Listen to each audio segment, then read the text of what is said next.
초록어린이재단에 매달 100만 원을 후원하게 되었습니다. 이 모든 게 구독자, 시청자 여러분 덕분입니다. 구독과 좋아요 감사합니다.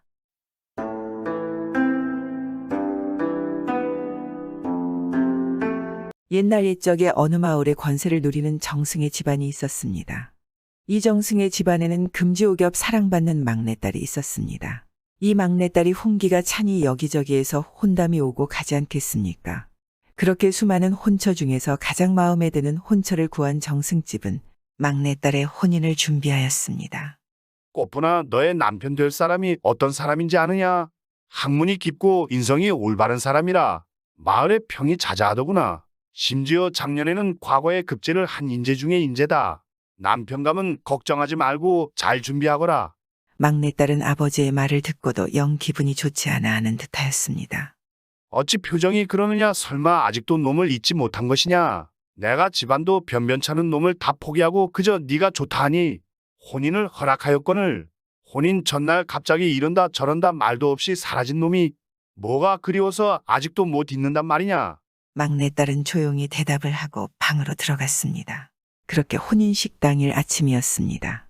신랑을 맞을 채비를 하던 정승 집안은 분주했습니다. 그때 머슴이 급하게 왔습니다. 마님 주인 마님 큰일입니다. 큰일 났습니다. 갑자기 정승집 하인이 대문을 박차고 들어와서는 큰일이 난 듯 정승에게 말하는 것입니다. 허이놈아, 대문 다 박살나겠다. 무슨 일이길래 그리 급하게 들어오는 것이냐? 큰일입니다. 옆마을 황진사 댁에서 방금 소식을 전해왔는데 혼담이 오가던 아드님이 그만 세상을 떠났다고 합니다. 라고 말하는 것입니다. 아니 뭐라고? 왜 갑자기 그리 되었단 말이냐? 그냥 멀쩡히 잠이 들어서는 다음날 아침에 다시 눈을 뜨지 못했다 합니다. 라고 하는 것입니다. 정승은 자리에 털썩 주저앉아 멍하니 하늘을 올려다보았습니다. 그렇게 막내딸의 혼인은 더 이상 치를 수 없게 되었습니다. 그리고 얼마의 세월이 흐른지 더 이상 막내딸을 혼자 둘 수 없는 정승은 또다시 혼처를 찾았습니다. 워낙 권세 있는 집안이었던지라 혼처를 찾는다는 말에 또 혼담이 잔뜩 쏟아져 들어오지 않았겠습니까? 꽃분아, 이번에는 네가 한번 골라보겠느냐? 이것들이 다 너와 혼인을 하고 싶다는 자들의 명부이니라. 아닙니다. 아버지께서 고르시지요. 제가 혼인할 마음이 없다는 것 아시지 않습니까? 그거 참 아직도 그러느냐? 그럼 너는 방에 들어가서 수나놓거라. 너를 위해 이러는 것이거늘. 그렇게 또 혼인 얘기가 나오자 부녀 사이는 소원해졌습니다. 하지만 정승은 혼담이 들어온 집안의 자제들 중에 또 가장 마음에 드는 자를 골라 혼인을 약속하였습니다. 그리고 또 그렇게 혼인날 아침이 밝았습니다. 신랑을 맞이하기 위해서 준비가 한창이었고 정승은 혼인식 준비에 신경 쓰고 있었습니다. 그런데 이번에도 하인이 불길하게도 대문을 박차고 헐레벌떡 들어오며 정승을 찾았습니다. 주인 마님, 막내 따님과 혼인키로 한 좌의정 김대감댁 둘째 아드님이 갑자기 죽었다고 합니다. 라고 청청병력 같은 소리를 하는 것입니다. 이게 무슨 일이냐? 왜 갑자기 죽었다더냐? 피곤해서 잠에서 깨어나지 못하고 죽었다 합니다. 라고 말하는 것입니다. 또다시 새 신랑 될 사람이 죽은 것입니다. 벌써 2번인 것입니다. 일은 여기서 끝나질 않고 세 번째, 네 번째까지 막내딸의 신랑이 될 사람이 죽어나가는 일이 일어난 것입니다. 정승집 막내딸이랑 혼인을 약속하면 그거야말로 저승가는 약속이라더만 벌써 4명째 혼인하는 날 아침에 죽었다네. 거참 귀신이 곡할 노릇이네. 사람들은 정승댁 막내딸과 혼인을 하는 신랑들의 죽음을 귀신의 짓이라든지 누군가의 저주라든지 하는 이야기들을 소곤거리기 시작했습니다. 그러니 더 이상 정승댁 막내딸과 혼인을 약조하려는 집안은 없었습니다. 그래서 정승은 큰 고민에 빠지게 되었습니다. 이럴 수가, 이게 도대체 무슨 일이란 말인가? 갑자기 신랑들이 하룻밤 사이에 영문을 모르고 죽어나가다니 그것도 내 번이나 어찌해야 할까? 그러자 정승의 부인이 말했습니다. 그러게 말입니다. 이제 우리 딸과 혼인하겠다는 집안도 없으니 우리 딸 평생 독수공방 하는 거 아닌가 모르겠습니다. 이래 봬도 내가 이 나라 정승인데 누구 하나쯤은 내 사위가 되고 싶겠지. 정승사위도 다 살아있을 때 이 얘기죠. 죽고 난들 정승사위가 무슨 의미가 있겠습니까? 대감이 얼토당토 아는 놈과 혼인을 허락했을 때부터 일이 벌어진 겁니다. 다 대감 잘못입니다. 놈 말은 꺼내지도 마시오. 듣기 싫소. 화가 난 대감은 부인을 두고 방을 나가버렸습니다. 그렇게 수년의 세월이 흘렀습니다. 그 수년의 세월 동안 막내딸과 혼인을 하겠다는 청년도 없었고 집안도 없었습니다. 정승이 체면 무릅쓰고 여러 집안들을 직접 다니며 혼담을 청했으나 모두 거절당하기까지 하였습니다. 다들 거절의 이유는 혼인식 날 이유 없이 신랑이 죽어나가는 일 때문이었습니다. 혼담을 거절당한 정승은 홀로 강가에 서서 한참을 한숨을 쉬고 있었습니다. 그때였습니다.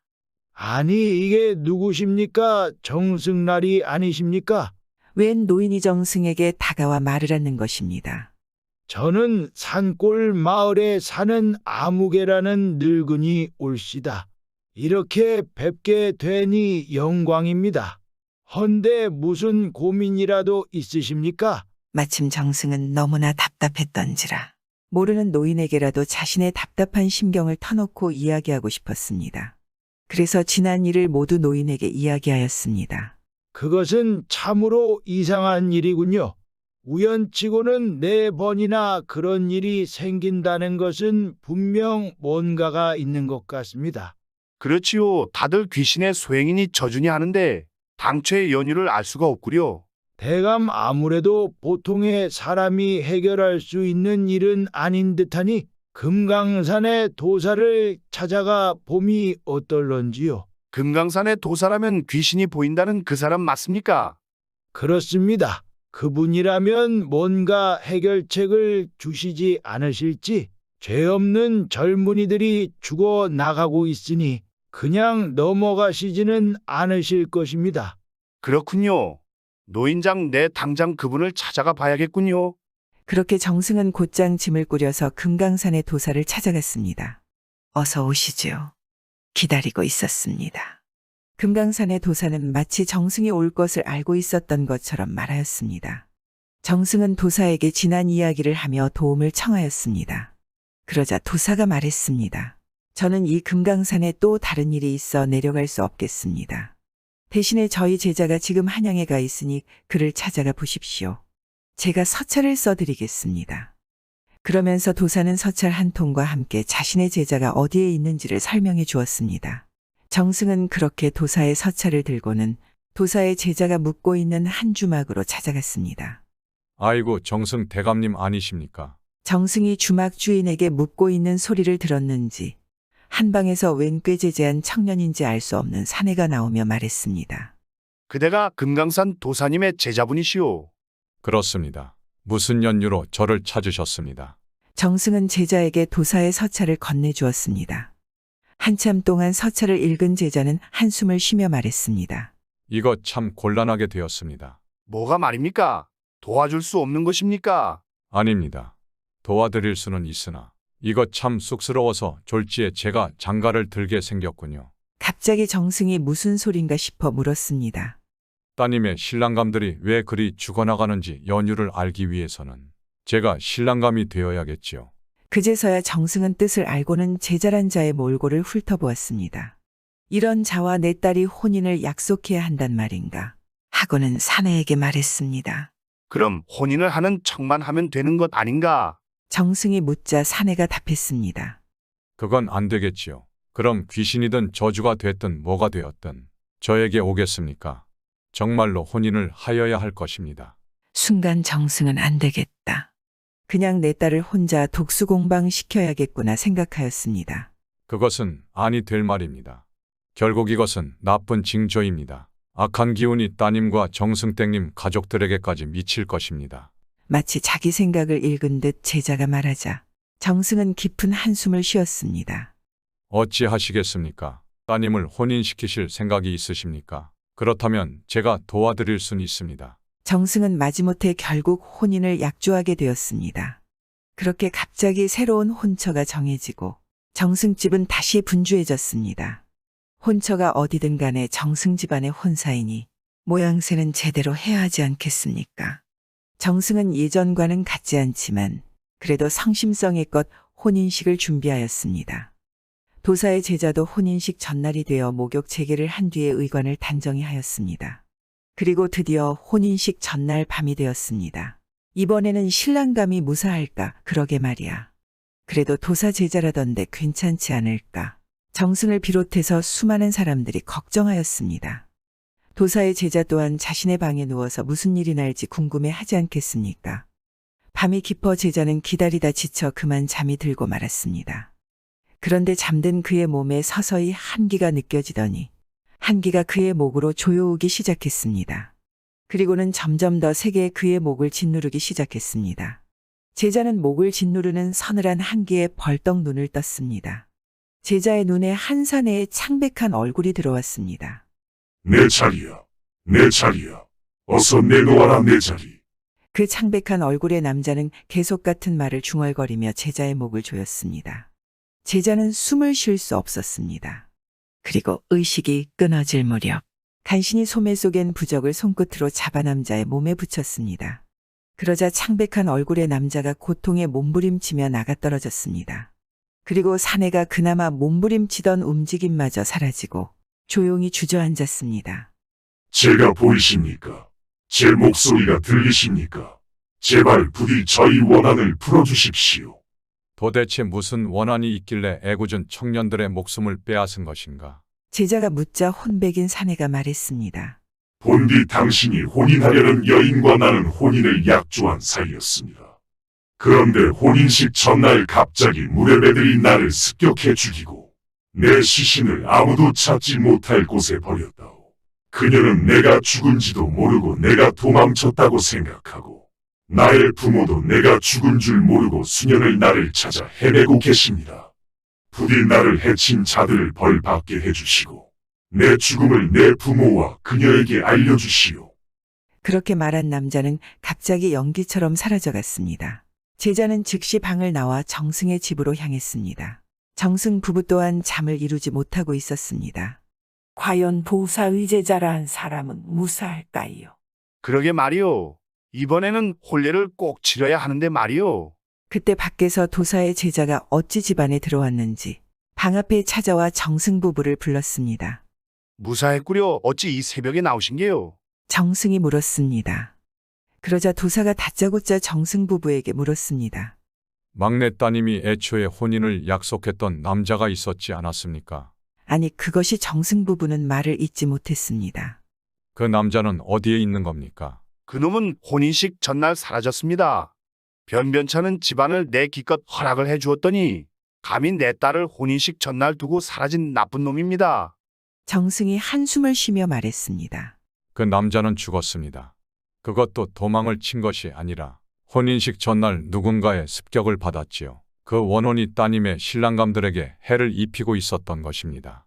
이대로 두면 결국 따님에게까지 찾아오게 될 것입니다. 정승 부부는 놀라 소리쳤습니다. 당신들이 해친 겁니까? 제자가 정승 부부를 쏘아보며 물었습니다. 무슨 소립니까? 딸이 사랑한다 하요. 변변찮은 집안에도 내가 혼인까지 승낙해줘. 혼인식 전날까지 혼인 준비를 한다고 제가 얼마나 공을 들었는지 아십니까? 안 그렇습니까? 부인. 정승이 부인을 보며 물었습니다. 정승 부인이 갑자기 말없이 주저앉아 흐느껴 울기 시작했습니다. 그 모습을 본 제자가 말했습니다. 해하셨습니까? 정승 부인은 아무 말도 하지 않고 그저 눈물을 쏟으며 울었습니다. 아니 부인 아니지 않소. 말을 해보시오.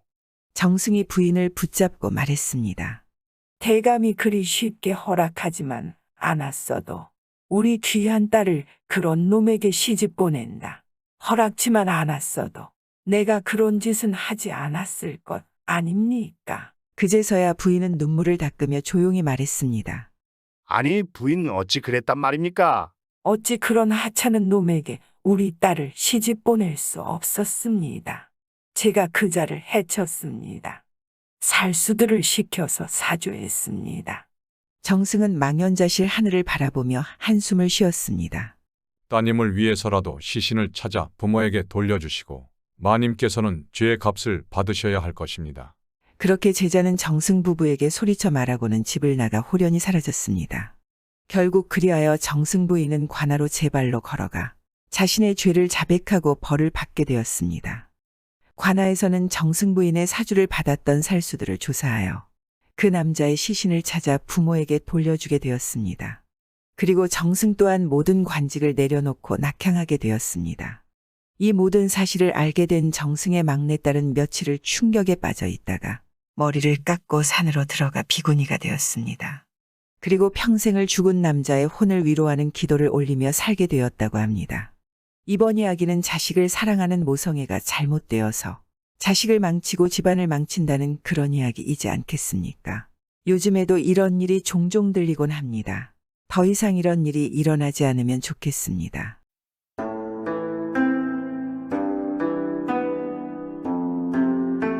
옛날 옛적에 어느 마을에 농사꾼 돌쇠가 살았습니다. 돌쇠는 아주 착하고 아주 열심히 농사를 지었습니다. 그런데도 살림이 나아지지 않고 점점 먹고 살기 힘들었습니다. 돈깨나 있는 양반들의 논을 빌려서 농사를 짓고 수확한 쌀을 거의 다 주다시피 했습니다. 그래도 돌쇠는 언젠가는 자신의 논밭을 가질 수 있다고 생각을 했습니다.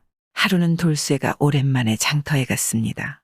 그곳에서 어려서부터 친구인 칠복이를 만났습니다. 칠복이도 농사를 짓지만 게을렀고 허구한 날 술 마시고 노는 게 일이었습니다. 그럼 부인과 아이들이 얼마나 힘이 들었겠습니까? 칠복이는 오늘도 변함없이 주막에서 혼자 술을 먹고 있었습니다. 칠복이가 돌쇠를 보자 반기며 돌쇠 아닌가? 오랜만에 봤는데 우리 술 한잔 해야 하지 않겠나? 칠복이가 오랜만에 만난 회포를 풀자며 술을 한잔 하자고 청하였습니다. 그럼 좋지. 오늘 같은 날이 아니면 언제 술을 마시겠나?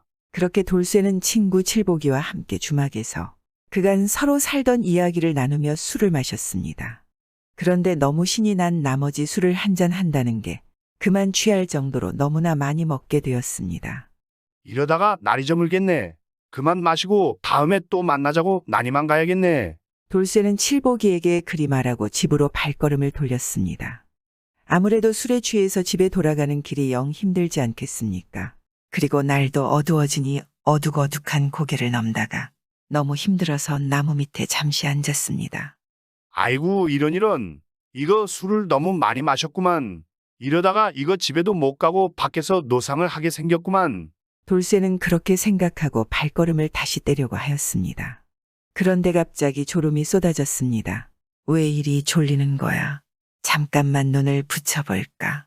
돌쇠는 나무 밑에 잠시 누웠습니다. 그리고 눕자마자 그대로 깊게 잠이 들어버리고 말았습니다. 그런데 한참 자다 보니 뭔가 이상한 것이 느껴졌습니다.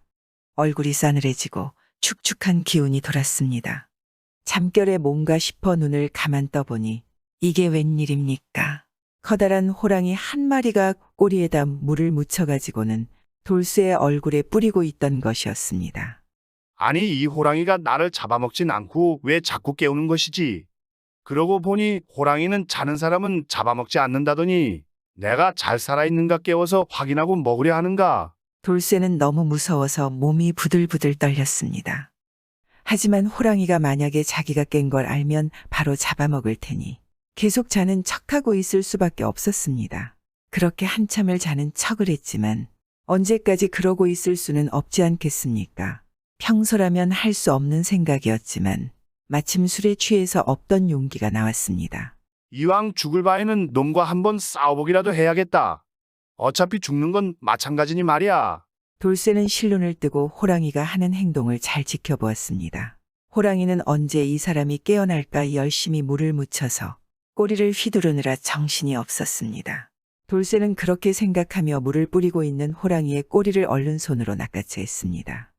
그리고 호랑이가 당황하여 어쩔 줄을 몰라 하고 있을 그때 바로 펄쩍 뛰어서 호랑이의 등에 올라탔습니다. 호랑이는 깜짝 놀라지 않겠습니까?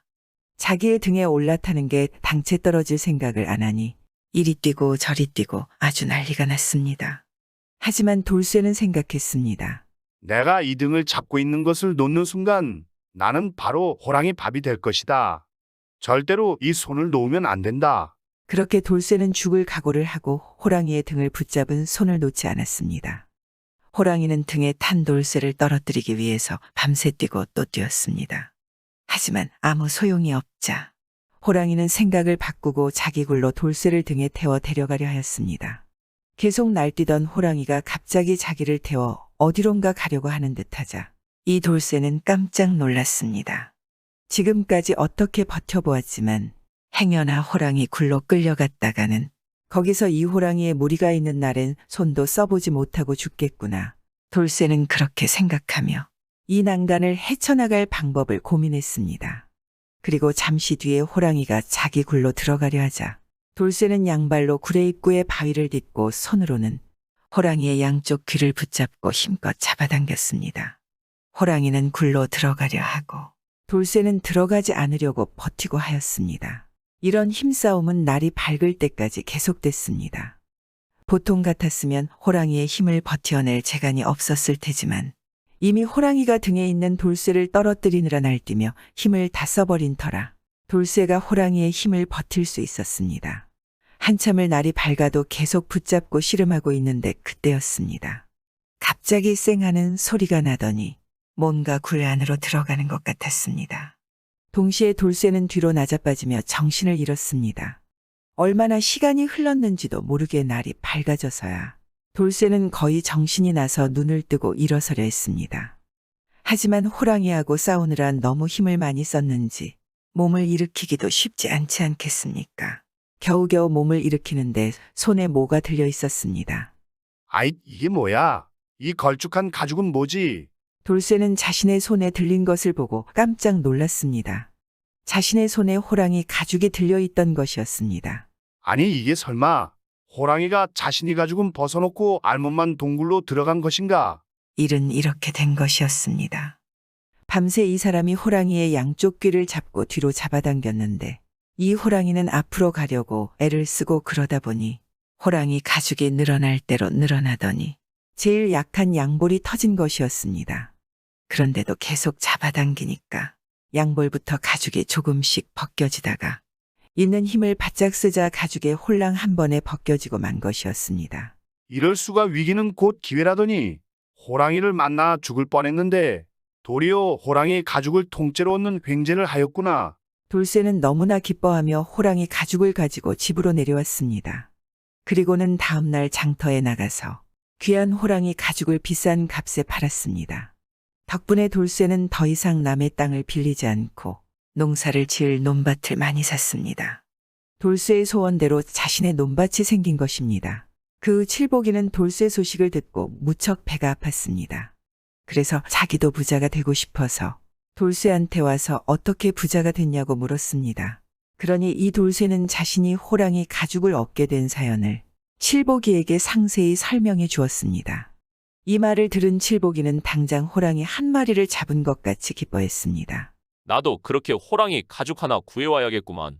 아니, 자네도 하겠다고 보통 일이 아니네. 잘못하다간 죽을 수도 있어 위험할 텐데. 아석에 나도 죽을 뻔했네. 자네 땅 부자 된 거 보게. 그 정도는 감내해야 하지 않겠나. 내가 힘께나 쓰지 않나. 그렇게 칠복이는 마침 날이 장날이라 얼른 장에 가서 술을 잔뜩 먹고는 고개 나무 밑에 두어 일부러 잠을 청하였습니다. 그런데 호랑이가 오질 않은 것이었습니다. 다음날 그리고 다음날이 되어도 호랑이는 계속 오질 않았습니다. 하지만 칠복이는 부자가 될 큰 꿈을 가지고 왔으니 그만둘 생각이 없었습니다. 칠복이는 비가 오나 눈이 오나 바람이 부나 호랑이가 자기를 깨우러 올 때까지 거의 3년 동안을 나무 밑에서 기다렸습니다. 그러던 어느 날 드디어 호랑이가 나타났습니다. 올컨이 왔구나. 3년을 기다린 보람이 있어. 이제 난 부자가 될 거야. 칠복이는 호랑이를 보고 일부러 계속 자는 척을 하였습니다. 자는 사람은 호랑이가 잡아먹지 않는다고 돌쇠가 3년 전에 알려줬기 때문입니다. 호랑이는 그런 칠복이에게 와서는 코로 쿵쿵 냄새를 맡아보더니 꼬리에다 물을 묻혀 얼굴에 뿌려대기 시작했습니다. 칠복이는 자는 척하고 있으면서 호랑이가 정신이 팔리기를 기다렸습니다. 이제 이렇게 잘 버티기만 하면 호랑이 가죽을 얻을 수 있는 것이다. 칠복이는 속으로 얼씨구나 했습니다. 3년의 기다림이 빛을 보는 것이었습니다. 칠복이는 돌쇠가 일러준 대로 호랑이가 정신이 팔리자 얼른 호랑이의 꼬리를 붙잡고 등에 냉큼 올라탔습니다. 그러니 이번에도 호랑이는 놀라서 마구 뛰기 시작했습니다. 이리 뛰고 저리 뛰고 밤새도록 뛰어다니다가 새벽녘이 되니까 지난번 돌쇠한테 한 것처럼 자기 굴로 들어가려고 하였습니다. 그래서 칠복이는 돌쇠에게 들은 대로 굴 양쪽 언덕을 발로 딛고 호랑이 귀를 잡고 버티었습니다. 그리고 호랑이는 굴로 들어가려고 낑낑댔습니다. 아니나 다를까 한참 실갱이를 하다 보니 모가 쌩하더니 뒤로 나자빠지고 말았습니다. 이미 각오는 하고 있었지만 워낙 순식간에 일어난 일이라 칠복이는 놀라 뒤로 자빠지며 정신을 잃고 말았습니다. 그래서 시간이 한참이나 지난 뒤에 정신을 차렸는데 손에 호랑이 가죽이 들려 있으니 칠복이는 얼마나 좋겠습니까? 나는 이제 부자다 부자. 호랑이 가죽을 손에 넣었다. 그렇게 칠복이는 기분 좋게 호랑이 가죽을 가지고 마을로 내려왔습니다. 무려 3년 만에 돌아온 것이었습니다. 가죽을 얼마에 팔아볼까나. 아주 비싼 값을 받아야 하는데 돌쇠보다 더 비싸게 팔아야지. 3년이나 걸렸으니까. 칠복이는 그렇게 생각하며 가죽을 사고 파는 장사꾼에게 가서 호랑이 가죽을 팔려고 하였습니다. 그런데 이 장사꾼이 가죽을 한참 보더니 사지 않겠다고 하는 것이었습니다. 이거 너무 비싸서 값을 치르지 못할 것 같은 건가? 칠복이는 그렇게 생각하고 다른 장사꾼에게 가서 가죽을 팔려 하였습니다. 그런데 장사꾼도 마찬가지로 가죽을 사려 하지 않았습니다. 이것들이 내 가죽을 안 사기로 작당 모의를 했구나. 그래서 내가 값을 내리면 그제서야 사겠다는 것이렸다. 칠복이는 그리 생각하고 가죽을 다음에 팔기로 하였습니다. 다음 날 다른 장터에 가죽을 팔러 갔습니다. 그런데 장터의 장사꾼들도 가죽을 한참 보고는 사지 않겠다고 하였습니다. 그렇게 되니 칠복이가 화가 나서 드디어 연유를 물어보지 않겠습니까? 아니 도대체 이 호랑이 가죽을 왜들 다 안 사겠다는 것이오. 이 귀한 것을 말이오. 그러자 이 가죽 장사꾼이 칠복이에게 말했습니다. 호랑이 가죽이 값이 비싼 이유는 그것이 아주 귀하기 때문입니다. 그런데 이 가죽은 일전에 이것과 아주 똑같은 통가죽이 있는지라 제대로 된 값을 받을 수 없는 물건이지요. 가죽이 너무 얇아서 쓸 데가 없습니다. 칠복이는 말을 듣고는 자리에 주저앉았습니다. 아니 이럴 수가. 칠복이가 벗긴 가죽은 바로 3년 전 돌쇠에게 가죽이 몽땅 벗겨져 알몸으로 도망갔던 호랑이의 가죽이었던 것입니다. 그동안 다시 털이 돋아나서 다시 생긴 두 번째 가죽이었습니다. 칠복이가 3년 동안 고생한 보람이 한순간에 사라져 버린 것이었습니다. 결국 칠복이는 호랑이 가죽을 팔지 않고 좋아하던 술도 끓고 농사일에만 몰두했습니다. 그러다가도 딴 생각이 나면 호랑이 가죽을 보고는 마음을 다시 세우고 열심히 살았습니다. 칠복이도 몇 년은 논밭도 사고 남부럽지 않게 살았습니다. 호랑이 가죽의 돌쇠와 칠복이의 인생을 바꿔놓지 않았겠습니까? 요즘에도 성실하게 사는 것보다 요행을 부리는 사람들이 있습니다. 이런 사람들은 한 번도 호랑이 가죽을 가져보지 못하지 않겠습니까?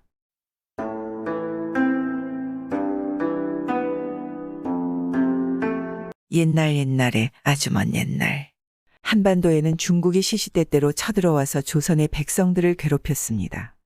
그러니 조선의 젊은 남자들은 모두들 중국의 침략에 대비해서 늘 군대에 끌려갈 준비를 해야 했습니다. 평소에는 농사를 짓고 다른 일을 하다가도 전쟁이 터지면 언제든지 무기를 들고 나가서 중국의 군대와 싸워야 했습니다. 어느 농촌 마을에는 농사를 지으면서 살고 있는 젊은 부부와 어머니가 있었습니다. 남편 이름은 돌쇠고 부인 이름은 꽃분이었습니다. 돌쇠와 꽃분이는 선남선녀로 만나서 혼인을 했습니다. 비록 형편은 어렵지만 어머니를 잘 모시고 성실하게 살았습니다. 둘 다 성심이 올바르고 착해서 주위의 사람들에게 잘했습니다. 마을 사람들도 이런 돌쇠와 꽃분이를 많이 좋아하지 않았겠습니까? 또한 부부는 혼인을 한 지 얼마 되지 않아서 금실이 아주 좋은 부부였습니다. 두 부부는 서로 눈만 봐도 웃음이 절로 나오지 않았겠습니까? 하지만 그러던 어느 날 이들 집에 군사들이 찾아왔습니다. 중국에서 군대가 침략해 왔기 때문에 돌쇠를 군대로 데려가기 위해서였습니다. 이복의 자네 내일 아침에 떠나야 하니 준비하게나 가지고 있는 무기가 될 만한 것도 챙겨오도록 하시오. 병사 하나가 돌쇠에게 말하는 것입니다. 돌쇠는 사랑하는 부인과 어머니를 두고 떠나야 한다는 사실에 너무나 슬펐습니다. 하지만 어쩔 수 없었습니다. 자신뿐만 아니라 자기 또래의 모든 남자들은 당연히 가야 하는 것이기 때문입니다. 서방님 어쩐답니까? 저를 두고 어찌 가신답니까? 저는 서방님이 안 계시면 하루도 살 수가 없습니다. 험한 전쟁터인데 어찌 서방님 몸이 성할성 싶습니까? 서방님 우리 이대로 도망가서 살아요. 그러면 전쟁터에 안 나가도 되지 않을까요? 꽃분이는 자신의 말이 안 된다는 것을 알면서도 억지를 부리며 눈물을 훔쳤습니다. 아들아, 꼭 살아서 돌아와야 한다. 우리 둘이 잘 살고 널 매일 기다릴 터이니 우리 걱정하지 말고 가서 몸조리 잘해라. 어머니 또한 눈물을 훔쳤습니다. 그러니 돌쇠가 꽃분이와 어머니를 보듬어주며 말했습니다. 저도 어머니와 부인을 남겨두고 가는 것이 마음이 편치 않습니다. 하지만 어쩌겠습니까? 저 중국 군대를 막아내지 못한다면 우리가 행복하게 살 이 땅도 사라지게 될 것입니다. 제가 가서 지키고 오겠습니다. 그리고 이 마을 남자들은 모두 가는 것입니다. 비록 애통하겠지만 제 걱정하지 마시고 몸조리 잘하세요. 저는 어떻게든 반드시 살아오겠습니다. 꽃분이와 어머니 또한 그러한 사실을 이미 알고 있었기에 조용히 눈물을 흘리며 고개를 끄덕였습니다. 그렇게 세 사람은 대화를 하였지만 그날 밤 잠을 이룰 수가 없었습니다. 돌쇠는 돌쇠대로, 꽃분이는 꽃분이대로, 어머니는 어머니대로 서로가 너무나 걱정이 되었기 때문에 다음날 아침 돌쇠는 차마 떨어지지 않는 발걸음을 떼고 집을 나섰습니다. 서방님 부디 몸 건강히 돌아오세요. 기다리겠습니다. 아들아, 꼭 건강히 돌아오도록 해라. 어머니도 당신도 걱정 마세요. 다녀오겠소. 금방 올 것이요. 그렇게 남편은 너무나 사랑하는 꽃분이와 어머니의 얼굴을 눈에 담고 집을 나섰습니다. 꽃분이와 어머니는 그런 돌쇠의 떠나는 뒷모습을 하염없이 바라보았습니다.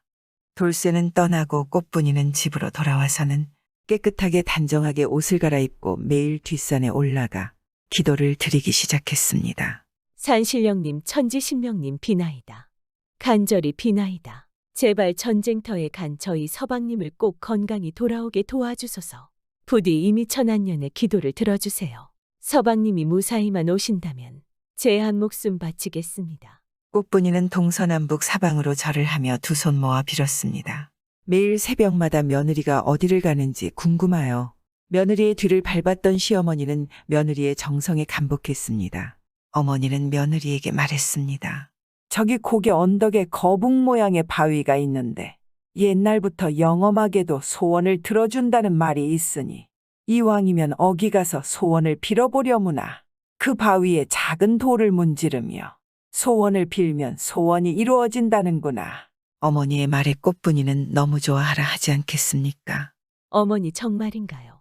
알겠습니다. 내일부터는 꼭 그 바위에 가서 정한수를 떠다가 기도를 드리겠습니다. 꽃분이는 어머니가 알려준 대로 바위를 찾아갔습니다. 아주 높이의 둥글 넓적한 바위는 언뜻 보면 정말 거대한 거북이 형상 같기도 하였습니다. 그리고 돌표면에는 얼음 머리통만한 큰 곰보 자국이 숭숭 패여 있었습니다. 꽃분이는 그곳에서 간절히 기도했고 기도는 매일같이 몇 달 동안이나 계속되었습니다. 이 부인은 어머니 말대로 작은 돌을 가져가서 큰 바위를 문지르며 기도를 했는데 그 문지른 자국이 큰 바위에 또 구멍을 만들 정도로 정말 열심히 빌고 또 빌었습니다. 그런데 마을에 흉흉한 소식이 전해졌습니다. 전쟁에 나간 이 마을을 남정네들이 모두 전사했다는 것입니다.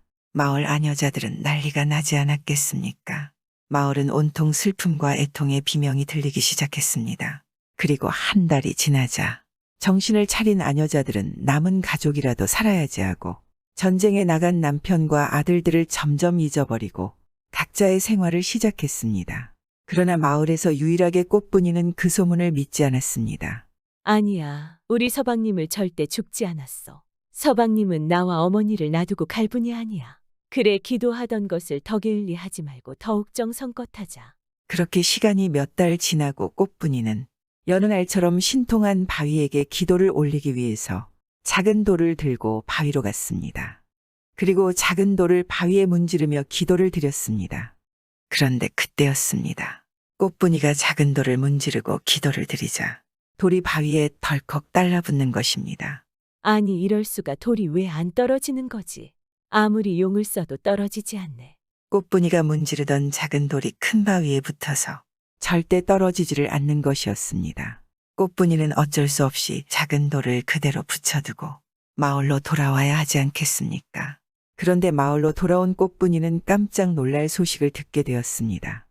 꽃분이의 간절한 기도가 하늘을 움직이는 것인지 중국과의 전쟁이 끝났다는 것입니다.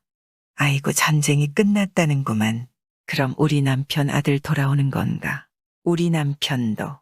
마을 안악들은 빨래를 하면서 그렇게 기쁜 소식에 조아라 하고 있었습니다. 꽃분이 또한 이야기를 듣고 마음속으로 간절히 빌었습니다. 부디 아무 탈 없이 집으로 돌아오세요. 신령님 제발제 기도를 들어주세요. 그리고 그날 밤 마음 졸이고 집에서 바느질을 하고 있는 꽃분이는 밖에 인기척게 들리자 깜짝 놀랐습니다. 그리고 이어서 정겨운 목소리가 들려왔습니다. 부인 나왔소. 어머니 왔습니다. 돌쇠의 목소리였습니다. 꽃분이와 어머니는 한 걸음에 방문을 열고 달려나갔습니다. 아니나 다를까 기다리고 기다리던 돌쇠가 돌아온 것이었습니다. 그것도 꽃분이의 바람과 기도처럼 몸 한 군데 다친 곳 없이 멀쩡하게 잘 돌아왔습니다. 그러니 꽃분이는 그런 남편과 부둥켜 안고 너무나 좋아하였습니다. 정말 보고 싶었어요. 서방님 다행이에요. 그러게 말입니다. 나도 보고 싶었소. 그래서 전쟁이 끝나자 한 걸음에 달려왔소. 아들아, 잘 됐구나. 이제 죽어도 여한이 없다. 네 얼굴을 보지 못하고 눈을 감나 했더니 이렇게 멀쩡하게 돌아온 거야. 천지신명님 정말 고맙습니다. 어머니 또한 아들을 반겨주었습니다. 한참을 기쁨의 눈물을 흘리며 그렇게 얼싸안고 좋아하였습니다. 그리고 기쁨의 만남이 진정이 되자 돌쇠가 부인과 어머니에게 말하는 것입니다. 부인 어머니, 제가 이곳에 오다가 이상한 일이 있었습니다. 전쟁이 끝나고 한시도 쉬지 않고 무작정 집으로 달려왔습니다. 그런데 몇 날을 달려오니 너무 힘이 들어 산속의 나무 밑에서 잠깐 쉬었는데 저도 모르게 금방 잠이 들었습니다. 그런데 잠이 들자마자 웬 산신령이 나타나서 돌쇠야, 일어나라. 지금 이곳에서 자면 안 되느니라. 당장 일어나서 집으로 달려가거라. 부인과 어머니가 너를 타게 기다리고 있다. 전 꿈속에 신령님의 말대로 바로 눈이 떠졌습니다. 그래서 무작정 집으로 향하는데 어느 정도 산을 내려오니 글쎄 산사태가 나서 제가 자던 곳이 무너진 것입니다. 이게 필시 저를 살려주려 산신령이 나타난 게 아니겠습니까? 그 말을 들은 어머니가 돌쇠에게 널 살려준 것은 바로 내 아내 덕분이다. 매일 정성껏 빌고 또 빌고 해서 하늘이 기도를 들어주었나 보다. 애미야, 너 때문에 돌쇠가 살아왔구나. 그리고 다음날 꽃분이는 빨래를 하러 나가서 동네 안악들에게 자신이 바위에서 있었던 신기한 일을 말해 주었습니다. 그리고 남편이 돌쇠가 무사히 돌아와 그가 꾼 꿈에기를 했습니다. 아니 정말이요, 바위에 돌이 찰싹하고 붙었다고. 그러면 남편이 무사히 돌아온다고. 마을 안악들은 웅성웅성 되기 시작했습니다. 바위가 소원을 들어준다는구만. 그렇다니까. 돌을 가지고 문지르면 돌이 찰싹하고 바위에 붙어버린대. 그럼 소원이 이루어지는 거라는데 나도 해봐야겠구만. 그렇게 마을 사람들은 바위에 신통력이 있다고 굳게 믿게 되었습니다. 그래서 건강에 안 좋은 사람, 아이를 낳지 못하는 사람, 큰 걱정거리가 있는 사람들, 수많은 사람들이 몰려가서 크고 작은 소원을 바위에 작은 돌을 문지르며 빌기 시작했습니다. 그렇게 수많은 사람들이 작은 돌로 하도 문질러대서 큰 바위가 여기저기 파이고 깎여서 더 많은 구멍이 생겼습니다. 이 바위가 바로 한양인왕산에 있던 부침바위입니다. 부침바위는 1970년대에 길이 확장되면서 부서지고 없다고 합니다. 그 부침바위의 이름이 담겨져 있는 부암동이라는 동 이름만이 남겨져 있습니다. 전쟁을 나간 아내의 지극한 기도가 남편이 무사하게 돌아오게 했다는 이야기이지 않겠습니까? 요즘에도 이런 부부가 있다면 지금보다 덜 삭막하지 않을까요? 우리도 배우자들에게 더 잘해주면 어떨까요?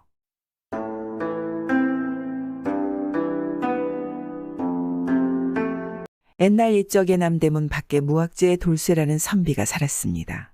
돌쇠는 과거에 합격해 조정에 다니고 있었습니다. 높은 벼슬아치는 아니었지만 누구보다 성심성의껏 나란 일을 했습니다. 성품 또한 온화하고 반상구별 없이 사람들 대하는 그런 사내였습니다. 그런데 양반이고 조정에서 녹을 먹고 있지만 집안 형편은 늘 어려웠습니다. 다른 벼슬아치처럼 뒤에서 뒷돈도 받고 나라 곳간에 있는 것도 팔아다 불을 흘리지 않고 오로지 원칙대로 일을 하니 당연히 돈이 여유가 있었겠습니까? 그러던 어느 날 돌쇠가 조정에서 열리는 승진 시험을 보기 위해 새벽에 길을 나서서 조정으로 향하고 있는데 그만 소나기를 만났습니다. 비가 올 것이라고는 생각지 못했던 돌쇠는 아무런 준비가 되어 있지 않았기에 급하게 대로변의 어느 초가집 추녀 밑에서 비를 피하고 있었습니다. 소나기가 그치면 길을 서둘러 가야겠구나. 웬만하면 그냥 깔 터인데 비가 너무 많이 오는구나. 돌쇠는 그렇게 생각을 하였지만 일이 뜻대로 되지 않았습니다. 비가 그칠 생각을 하지 않았기 때문입니다.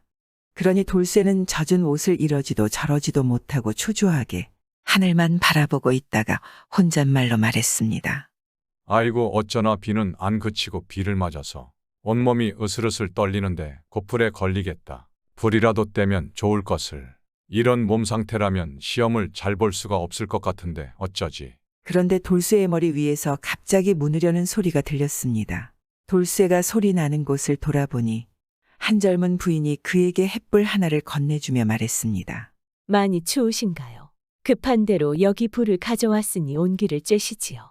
고맙소. 지금 정말 온기가 필요했는데 딱 좋습니다. 돌쇠는 불을 받아서 따뜻한 온기를 쬐었습니다. 옷이 많이 젖었고 한기가 있어서 돌쇠는 너무 감사했습니다. 그리고 잠시 후에 아까의 부인의 말소리가 들려왔습니다. 아무래도 비가 그치지 않을 듯한데 그렇게 계속 추운데 서 계시면 곧불이 염려되니 잠깐 안으로 들어오세요. 그래도 되겠습니까? 남녀가 유별하고 처음 보는 사이인데 지금 제가 이것저것 따질 때가 아니어서 그럼 잠깐 신세를 좀 지겠습니다. 돌쇠는 워낙 추웠기에 부인의 말대로 집 안으로 들어갔습니다. 문을 열고 안으로 들어가니 부인이 서 있었는데 나이는 20 남짓 돼 보이는데 옷매음새가 정결하고 용모가 아주 고왔으며 말하는 것이나 몸가짐이 아주 단아하였습니다. 돌쇠와 부인은 이런저런 이야기를 주고받았는데 나이는 어리지만 제법 말도 잘 통했습니다. 이윽고 먹구름이 개이고 밝은 빛이 한 줄기 내리더니 비가 그치기 시작했습니다. 돌쇠는 그만 자리에서 일어났습니다. 그리고 부인에게 인사하고 문을 나서는데 부인이 돌쇠에게 말했습니다. 시간이 늦으셔서 지금 시험장에 갔다가 집으로 돌아가려 하면 아마 남대문이 닫힐 것입니다. 시험을 마치시면 여기로 오셔서 하룻밤 쉬고 내일 떠나시지요. 저는 개의치 마시고요. 돌쇠가 듣고 보니 말이 맞았습니다. 돌쇠가 돈이 없어서 노작거리의 주막에서 잘 돈도 없었기에 그냥 집으로 가는 일이 태반인 것입니다. 오늘처럼 이렇게 늦게까지 시험을 본다면 밤새 걸어 날이 새야 집으로 갈 수가 있었기 때문입니다. 그래도 되겠습니까? 부인께서 허락하신다면 염치 없지만 오늘 신세 좀 지겠습니다. 네, 그럼요. 개의치 마시고 시험을 보고 날이 저물면 오세요. 그리하여 돌쇠는 시험장에 가서 시험을 치르고 돌아오는 길에 다시 부인의 집을 들렀습니다. 그러니 부인이 저녁상을 차려놓고 돌쇠를 기다리고 있었습니다. 비록 차린 것은 없지만 허기를 줄인다고 생각하고 한술 뜨시지요.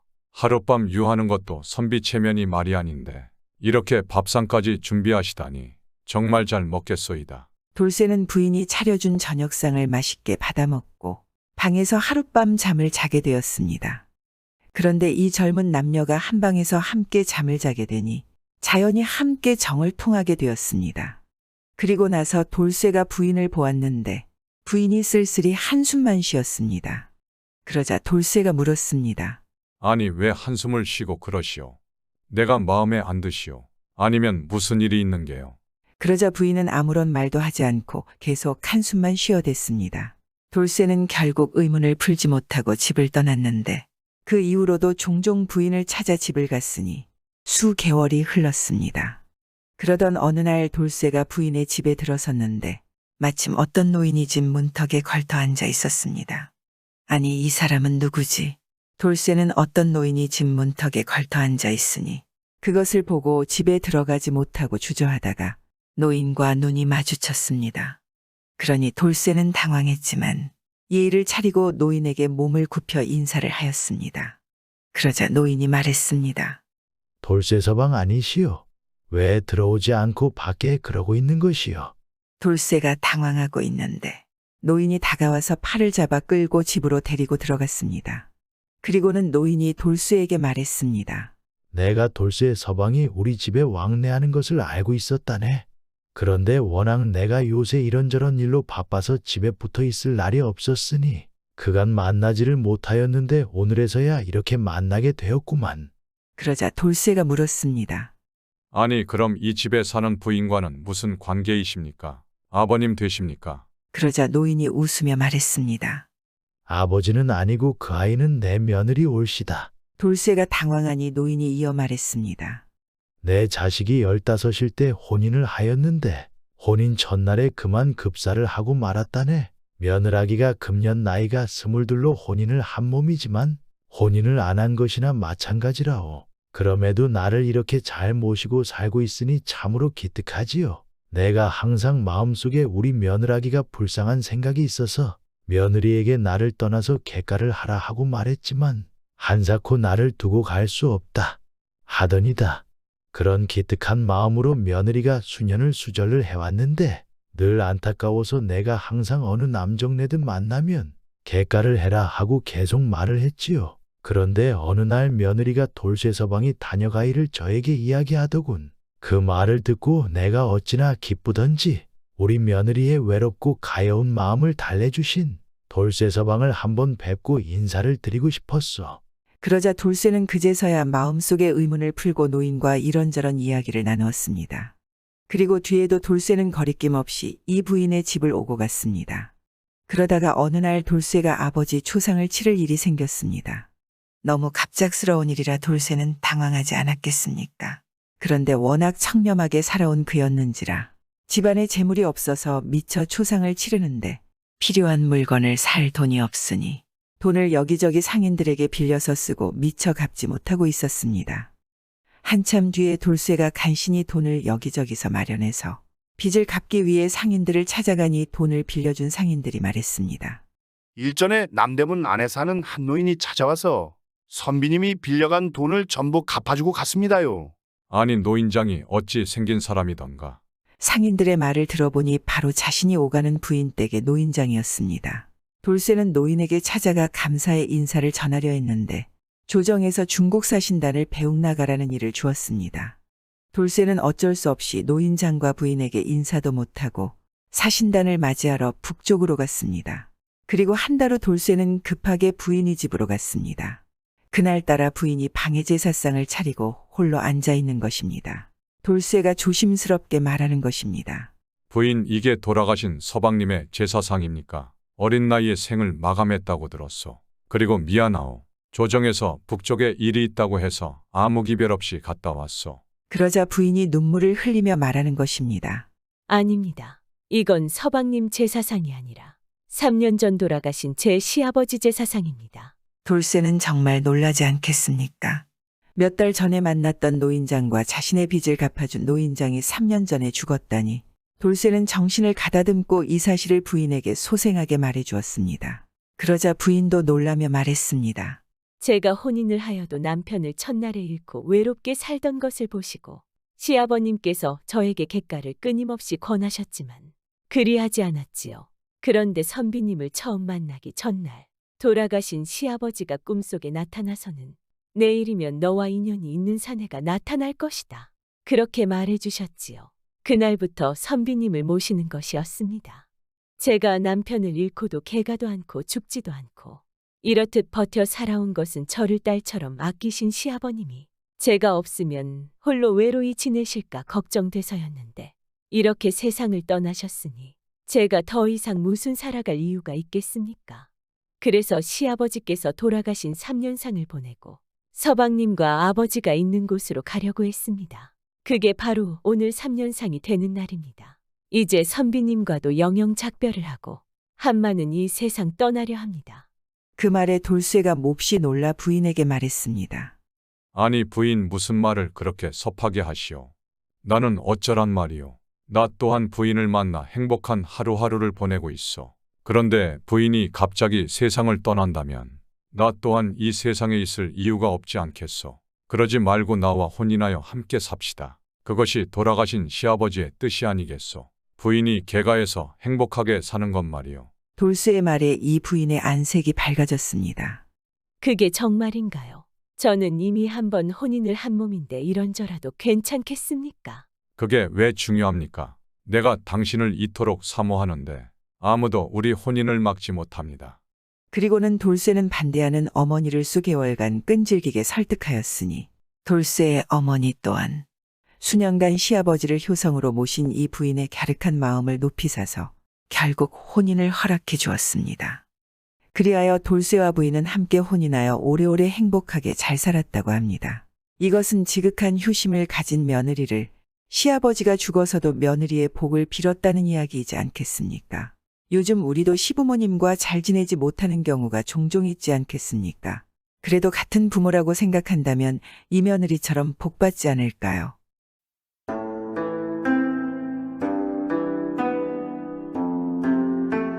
옛날 옛적에 어느 마을에 한 평범한 나무꾼 돌쇠가 살았습니다. 돌쇠는 아주 성심이 곱고 성실한 사내였습니다. 주변의 노인들이 나무를 하러 가지 못하면 자신이 산에서 구해온 나무를 해서 갖다 주곤 했습니다. 자신의 형편이 넉넉하지 않지만 그래도 동네 어른들을 잘 공경했습니다. 어느 날 돌쇠가 나무를 해다가 시장에 내다 팔아서 그날 필요한 것들을 사서는 집으로 돌아가고 있는데 갑자기 웬 노인이 돌쇠를 불렀습니다. 이보게, 거기 자네 이리 좀 와보게. 자네 관상이 보통이 아니야. 그러니 돌쇠는 귀찮다는 듯이 말했습니다. 어차피 관상 본다는 핑계로 돈을 요구할 것이 뻔하지 않겠습니까? 어르신 돈 없습니다. 관상을 보고 싶어도 지금 한 푼도 없습니다. 그러니 노인이 웃으며 말했습니다. 내가 돈 안 받을게. 자네 관상이 하도 특이해서 그러니까 얼굴만 좀 보여줘봐. 네, 그럼 사주도 공짜로 봐줄 테니까. 공으로 봐준다는데 안 볼 이유가 있나? 내가 이런 행색이지만 꽤 잘 본다네. 나 한 번 믿고 한 번만 보게나. 노인이 어찌나 간절하게 말하던지 돌쇠는 없던 마음도 생겨서 결국 노인 앞에 앉게 되었습니다. 어르신, 제가 지금 바쁘니까 빨리 봐주세요. 그리고 정말 관상값은 못 드립니다. 그러니 노인은 구석구석 돌쇠의 얼굴을 천천히 뜯어보았습니다. 참으로 신기하다, 신기해. 내 오래 살았지만 이런 얼굴 관상을 보다니. 사주 팔자를 한번 봐볼까? 노인은 돌쇠의 사주 팔자를 보기 시작했습니다. 생년월시를 돌쇠에게 꼼꼼히 물어보았습니다. 그런데 사주 팔자를 보자 얼마나 복이 많은지 노인은 놀라하며 말했습니다. 이봐, 자네 올해부터 운수가 대통이네. 앞으로 평생 손 하나 까딱 안 하고도 잘 먹고 잘 살 팔자야. 그냥 아무것도 안 하고 가만히만 있어도 먹고 살기는 염려 없는 사람의 사주네. 그렇습니까? 참 좋은 소리네요.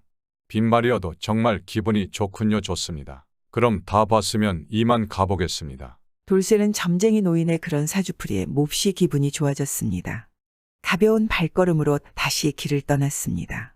이 돌쇠가 길을 걸어가는데 가다가 보니 갑자기 비가 잔뜩 쏟아졌습니다. 얼마나 많이 왔냐면 돌쇠가 가야 할 길이 있는 산이 무너져 내릴 정도였습니다. 다행히 돌쇠는 산길 옆으로 피해서 산이 무너지는 것에 다치거나 하지는 않았습니다. 그런데 길 옆에 웬 깊은 구덩이가 하나 있었습니다. 웬 이런 곳에 이렇게 큰 구덩이가 있는 것이지. 전에는 보지 못한 구덩이인데. 돌쇠는 궁금해하며 구덩이를 살펴보았습니다. 그런데 거기에는 웬 금덩이가 번쩍번쩍거리면서 있었습니다.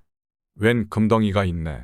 가서 주워볼까 말까. 저 금덩어리가 나한테 필요한가. 그냥 나무나 열심히 해서 먹고 살면 만족할 만한 삶인데. 아까 노인이 나는 손 하나 까딱 안 해도 된다고 했으니까 굳이 내가 저걸 주울 일도 없지. 저걸 주우려다 혹시 몸이라도 상하게 되면 안 되지. 이비에 저걸 주었다가는 온통 흙범벅이 될 거야. 돌쇠는 욕심이 많은 사람도 아니기에 굳이 금덩이가 자신에게 필요가 없다고 생각을 하였습니다. 보통 사람 같으면 흙투성이가 되더라도 금덩이를 가져갔겠지만 이 나무꾼은 귀찮다는 듯 그냥 지나쳐 버렸습니다. 그렇게 집 근처에 다 와가는데 집 근처 언덕을 올라가다가 보니 아는 친구 칠보기가 내려오고 있었습니다. 그래서 칠보기를 불렀습니다. 칠보가 어디 가는 것이냐. 지금 날씨도 일이 안 좋은데 급한 일인 거냐. 그건 왜 물어보는 것이냐? 그냥 저기 마을 아래 쌀 사러 간다. 집에 쌀이 뚝 떨어졌다. 그러니 돌쇠는 친구를 생각해 준답시고 칠보기에게 아까 본 금덩어리를 이야기하였습니다. 요 밑에 내려가면 산길이 무너져 내려앉아 있는데 거기 바로 옆에 샛길에 구덩이가 하나 있거든.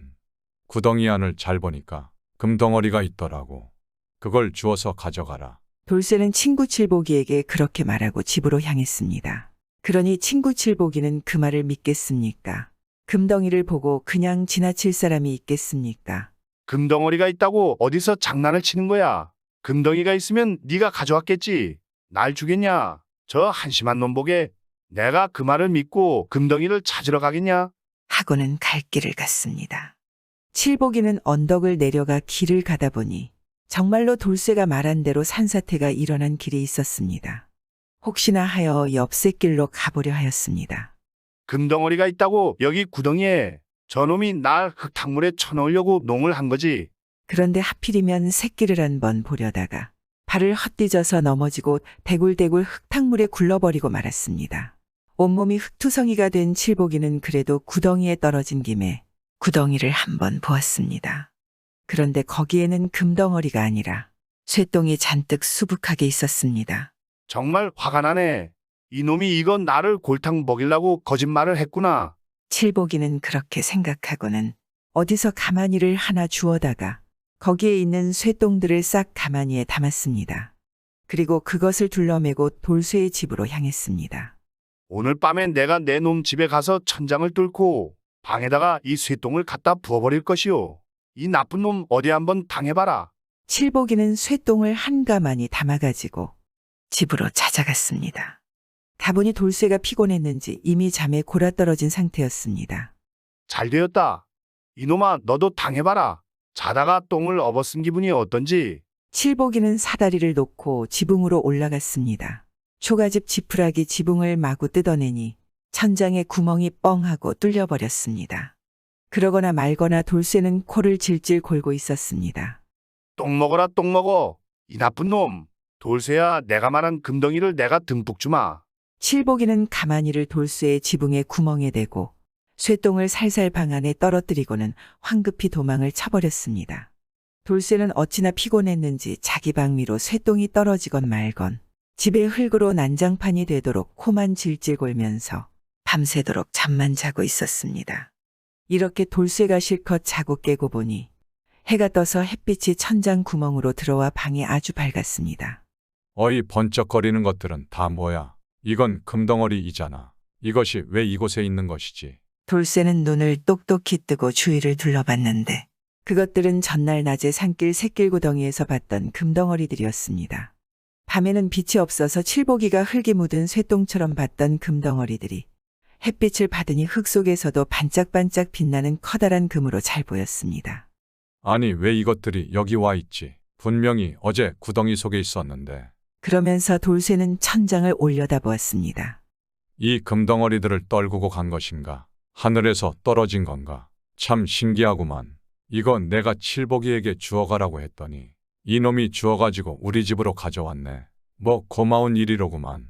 돌쇠는 금을 팔아서 아주 큰 부자가 되었습니다. 그리고 동네 어르신들과 과부 등 어려운 사람들에게도 돈을 나누어 주었습니다. 그래도 돌쇠는 부자가 되었지만 매일 쉬지 않고 나무하러 산에 갔습니다.